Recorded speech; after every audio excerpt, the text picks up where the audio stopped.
And now to make our turn, left toes move toward the right foot, and we gently pivot around. Let the arms float downward, hands backward.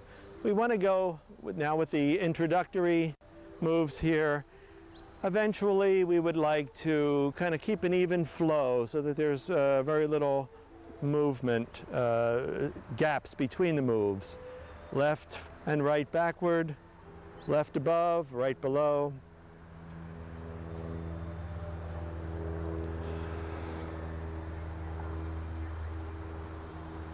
The life force coming in, packing it into the dantian to use for ourselves or for others. Fire, right foot forward.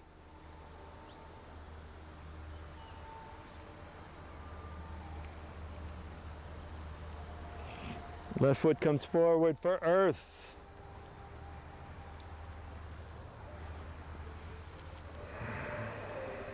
Spleen, stomach get touched. Air.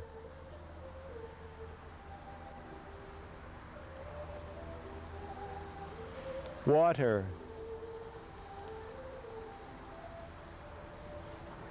Wood.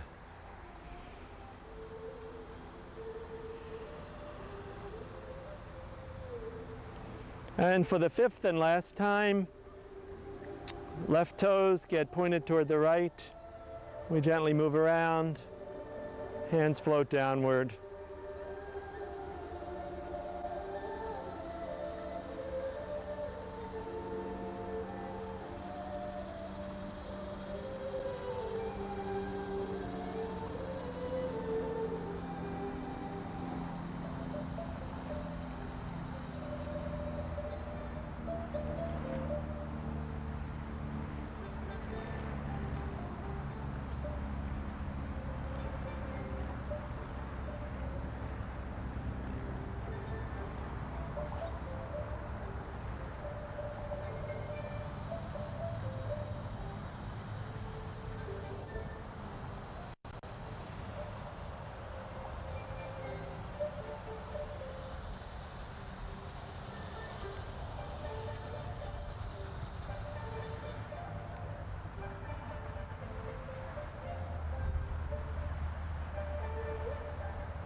When this is in your heart and your soul, it becomes meditation, and it flows and it is quite healing. There's a great deal of research growing every day on the healing properties of Qigong and related approaches. Good scientific hard data. So you'll be hearing more and more about these things. Some of it's in English, much of it's in Chinese. And as it's translated, we'll have more, and as it's done, it will become more and more available. If I've made any little movements or errors, just ignore them. When it's in your heart and mind and you just do it, it flows beautifully. When you have to stop and think and engage that rational side of your brain, it can sometimes interfere, but I think we did pretty well. I'm going to do some closing circles now. Remember how in the beginning we were in a nice relaxed stance and we made big outward circles in 3 directions? Now we're going to reverse that. Again, these are all options. These are just some things I've woven together. Place the hands below the hara, and let's move inward now, as if we're taking in the qi and thanking the Creator and creation. Kind of an ending.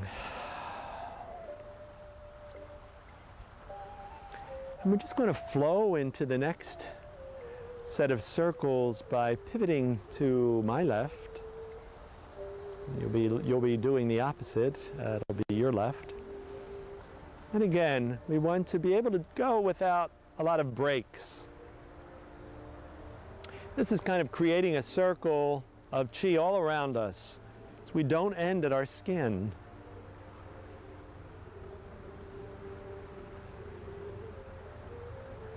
And I'm going to pivot to the right.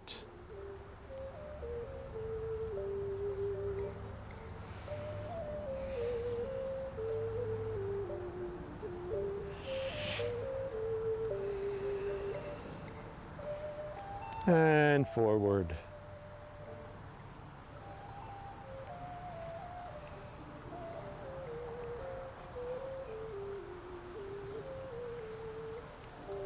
And we often conclude with hands over heart. This is just one way of reverencing the sacred in the other person, and perhaps a bow to that person. Bow to ourselves, bow to the sacred, which is all around us.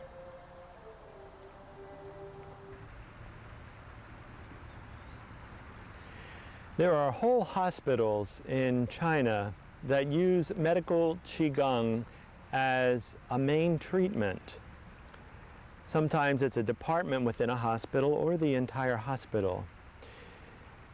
Many incorporate more Western practices these days, such as blood work or MRIs, things such as this to measure baseline and progress in healing when being treated by a Qigong doctor. If you were to go to a Chinese hospital for this sort of treatment, you would perhaps go several times a week and have a diagnosis and treatment be given to you by a Qigong practitioner. And you would be taught things similar to what you've learned today to practice at home. Eastern medicine is about staying well and living in such a way so that if we do become ill, we can recover more quickly.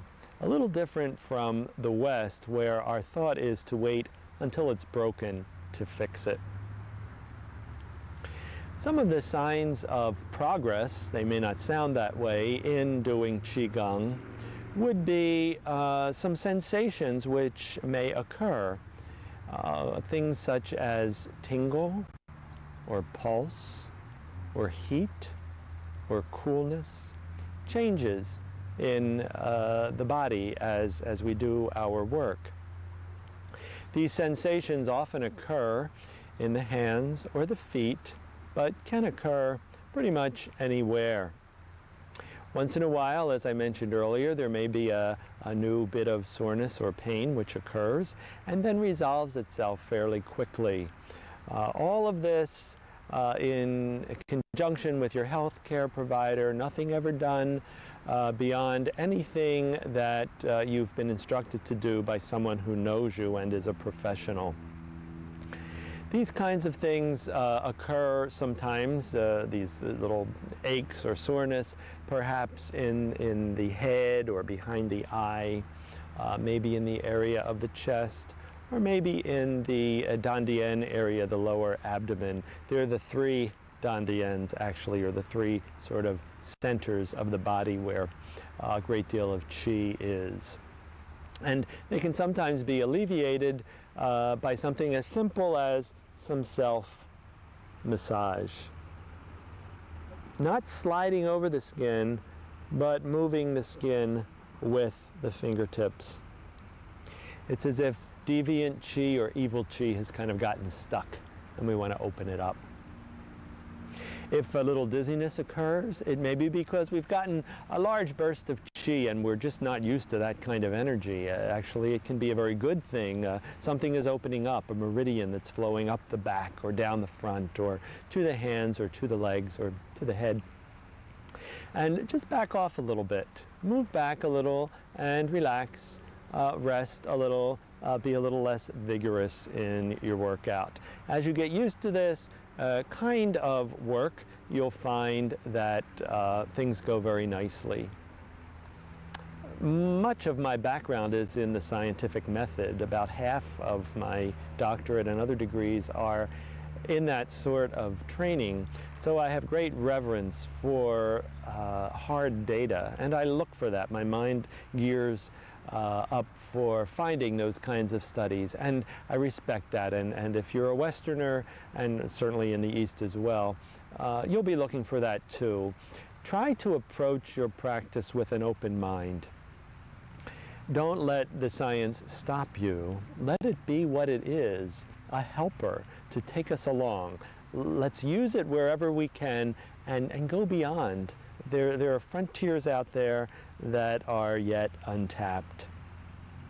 You may feel a little warm sweat break out on your body, even though you're not moving very vigorously, because the qi begins to flow very powerfully in these invisible meridians.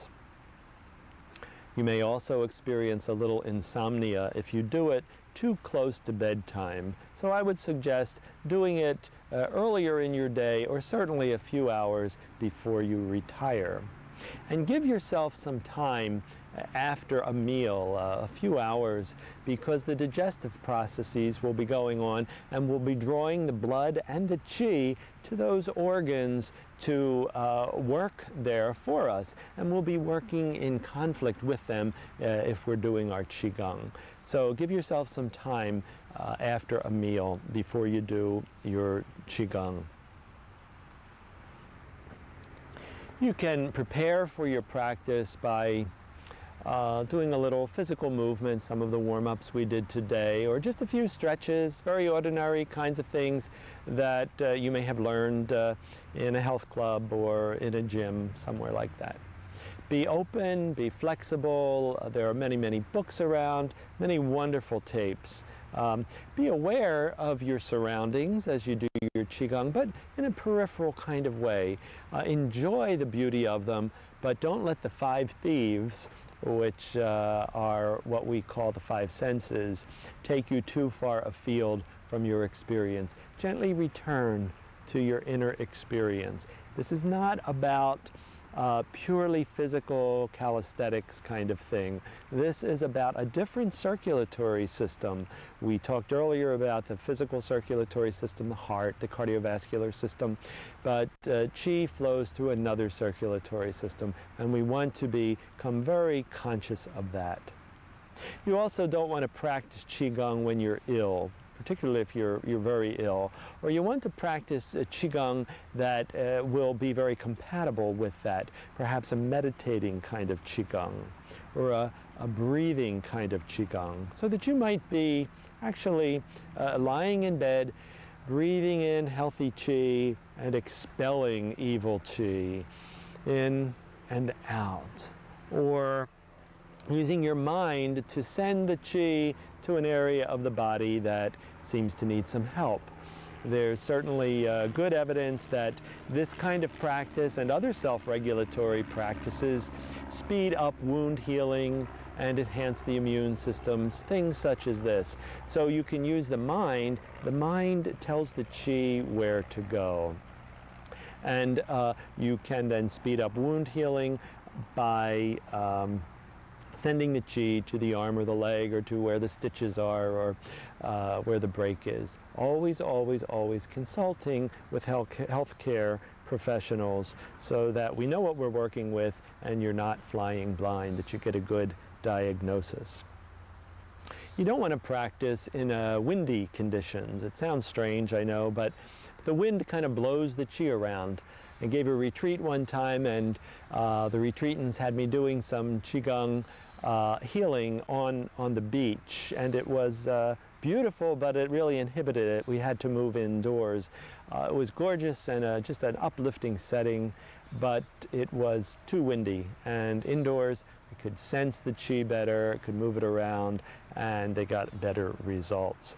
And during turbulent weather, lightning and thunder and so forth, no, back off.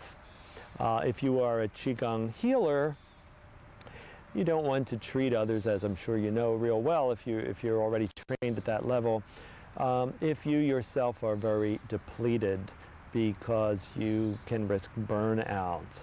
We want to, when we give qi to others and work with others, to draw in qi as we emit it to others, so that we don't become stagnant, we don't become sick ourselves. All of this comes from one philosophy in China would say from the Tao, the source of everything, the oneness, I would say the creator, God. And out of that oneness comes yin and yang, this beautiful, beautiful expression of healthy tension back and forth. And then comes the five elements: fire, earth, air, water, and wood. It's been a wonderful experience sharing this time with you, and I hope that you will benefit from using this video. I wish you every blessing and inner freedom. Thanks for being with us. I'm Brother Bernard Seif.